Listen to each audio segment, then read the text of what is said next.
Assalamualaikum warahmatullahi wabarakatuh. Bismillahirrahmanirrahim. Apa kabar semuanya? Semoga dimanapun teman-teman berada diberikan kesehatan dan juga kekuatan agar bisa belajar dengan semangat sehingga apa yang akan dipelajari kita kali ini lebih mudah dipahami. Oke teman-teman, sekarang kita bakal mempelajari akidah akhlak. Nah, maka dari itu bab pertama yang bakal kita pelajari kali ini yaitu mengenai bab ilmu kalam. Apa sih ilmu kalam? Ilmu kalam adalah salah satu bentuk ilmu keislaman. Kajian dalam ilmu kalam ini terfokus pada aspek ketuhanan atau bentuk, karena itu disebut teologi dialektika dan rasional. Ilmu kalam adalah ilmu yang membicarakan bagaimana menetapkan kepercayaan keagamaan, yakni agama Islam, dengan bukti-bukti yang yakin. Nah, ilmu kalam adalah ilmu yang membahas soal-soal keimanan yang sering juga disebut ilmu aqaid atau ilmu usuluddin. Sebelum masuk ke materi lebih lanjut, kita harus memahami betul apa itu ilmu kalam. Yang pertama ada pengertian secara etimologi atau bahasa. Nah, secara harfiah, kata kalam artinya pembicaraan atau perkataan, tetapi bukan dalam arti pembicaraan sehari-hari atau omongan, melainkan pembicaraan yang bernalar dan menggunakan logika atau akal. Oleh karena itu, dalam mempelajari ilmu ini harus menggunakan pikiran yang sehat, jernih, dan waras. Karena ciri utama dari ilmu kalam ini adalah rasionalitas dan juga logis. Adapun secara istilah, ilmu kalam adalah kajian ilmiah yang berupaya untuk memahami keyakinan keagamaan dengan didasarkan pada argumentasi yang pokok atau yang kuat.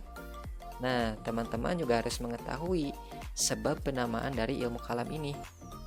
Ilmu kalam karena membahas tentang ketuhanan, yang logika maksudnya dalil-dalil akliyah dari permasalahan sifat kalam bagi Allah, seperti persoalan apakah Al-Quran itu qadim atau hadis.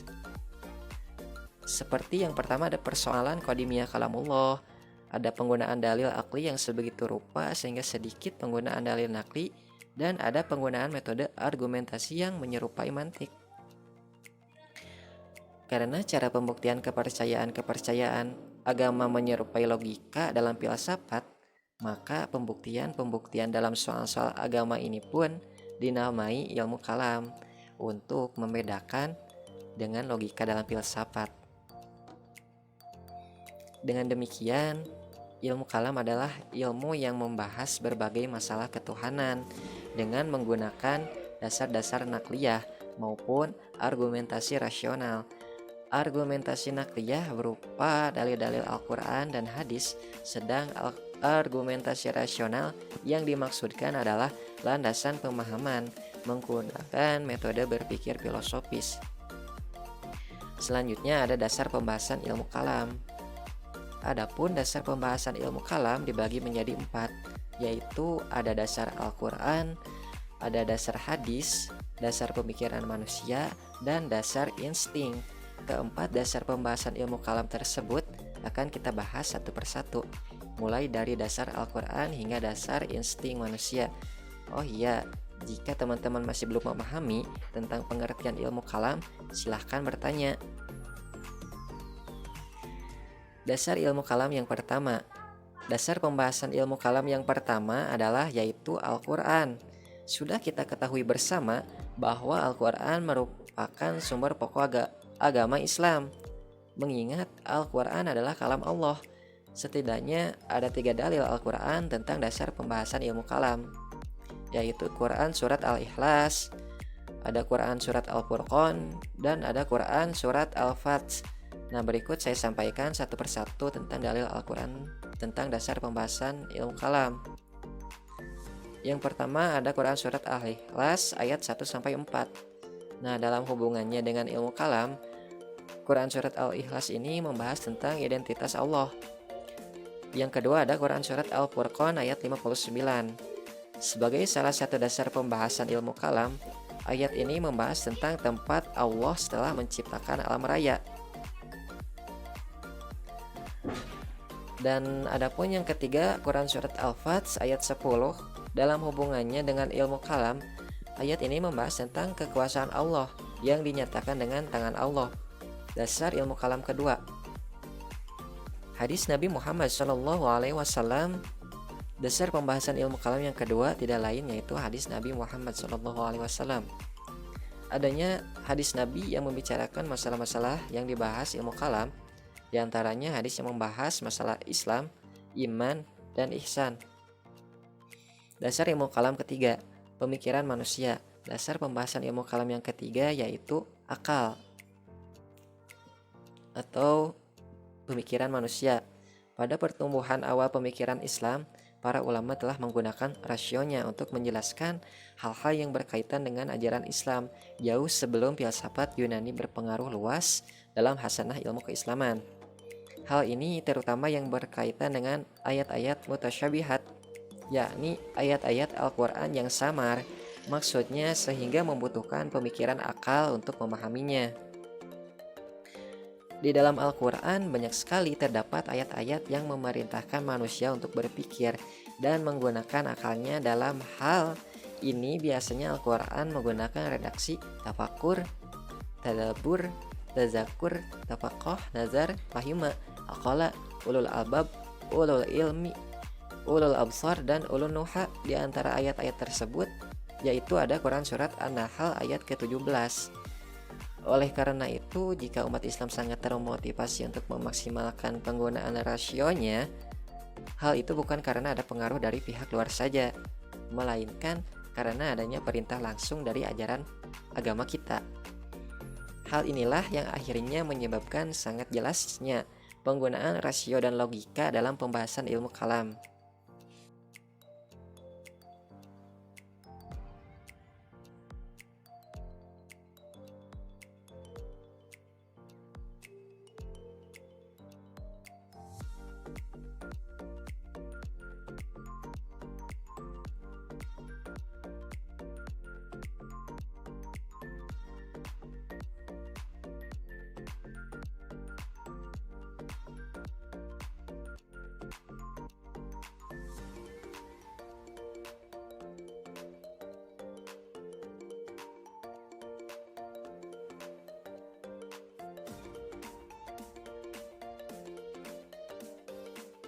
Pembahasan ilmu kalam yang terakhir adalah insting manusia. Secara naluriah, manusia selalu ingin bertuhan. Oleh sebab itu, kepercayaan adanya Tuhan telah berkembang sejak adanya manusia pertama. Abbas Mahmud Al-Aqad mengatakan bahwa keberadaan mitos merupakan asal-usul agama di kalangan orang-orang primitif. Sejak pemikiran pemujaan terhadap benda-benda alam berkembang, di wilayah-wilayah tertentu pemujaan terhadap benda-benda alam berkembang secara beragam. Di Mesir, mereka menganggap suci terhadap burung elang, burung nasr, ibn awa atau semacam anjing hutan, buaya, dan lain-lainnya. Anggapan itu lalu berkembang menjadi pemujaan terhadap matahari. Dari sini berkembang lagi menjadi percaya adanya keabadian dan balasan bagi amal perbuatan yang baik. Nah, seperti itu. Terus yang selanjutnya ada ruang lingkup ilmu kalam. Ruang lingkup ilmu kalam adalah yang pertama ada ilahiyah, yaitu pembahasan tentang segala sesuatu yang berhubungan dengan ilah, Tuhan atau Allah, seperti wujud Allah, nama-nama Allah, dan sifat-sifat Allah, af'al, dan lain sebagainya. Yang kedua ada nubuat, yaitu pembahasan tentang segala sesuatu yang berhubungan dengan Nabi dan Rasulullah, termasuk pembahasan tentang kitab-kitab Allah, mukjizat, keramat, dan lain sebagainya. Terus yang ketiga ada ruhaniyah, yaitu pembahasan tentang segala sesuatu yang berhubungan dengan alam metafisik, seperti halnya malaikat, jin, iblis, setan, roh, dan lain sebagainya. Dan yang keempat ada sam'iyat, yaitu segala sesuatu yang hanya bisa diketahui lewat sam'i, dalil nakli berupa Al-Quran dan Sunnah, seperti alam barzah, akhirat, azab kubur, tanda-tanda kiamat, surga, neraka, dan lain sebagainya. Di samping sistematika tersebut, pembahasan ilmu kalam juga bisa mengikuti sistematika arkamul iman, yaitu seperti iman kepada Allah, iman kepada malaikat, iman kepada kitab-kitab Allah, iman kepada nabi dan rasul Allah, dan iman kepada hari akhir atau hari kiamat. Berikutnya ada aspek-aspek ilmu kalam. Untuk bagian-bagian kalam, sebagai ilmu dibagi dalam beberapa aspek, seperti keesaan zat, keesaan sifat, keesaan perbuatan, dan keesaan dalam beribadah kepadanya. Terakhir adalah mengenai masalah-masalah yang bertentangan dengan kalam. Nah, secara garis besar, masalah-masalah yang bertentangan dengan kalam adalah seperti kekafiran, kemusyrikan, kemurtadan, dan kemunafikan. Adapun masalah yang diperdebatkan dalam ilmu kalam seperti akal dan wahyu, iman, kebebasan dan keterikatan manusia, dan sifat-sifat Allah. Nah, mungkin sekian saja yang dapat kita pelajari kali ini. Semoga teman-teman semuanya dapat memahami apa yang sudah saya sampaikan. Lebih dan kurangnya mohon dimaafkan. Semoga teman-teman semuanya dapat terus belajar di rumah walaupun dengan situasi saat ini gitu ya. Tetap semangat karena Indonesia membutuhkanmu. Wabillahi taufiq wal hidayah. Wassalamualaikum warahmatullahi wabarakatuh.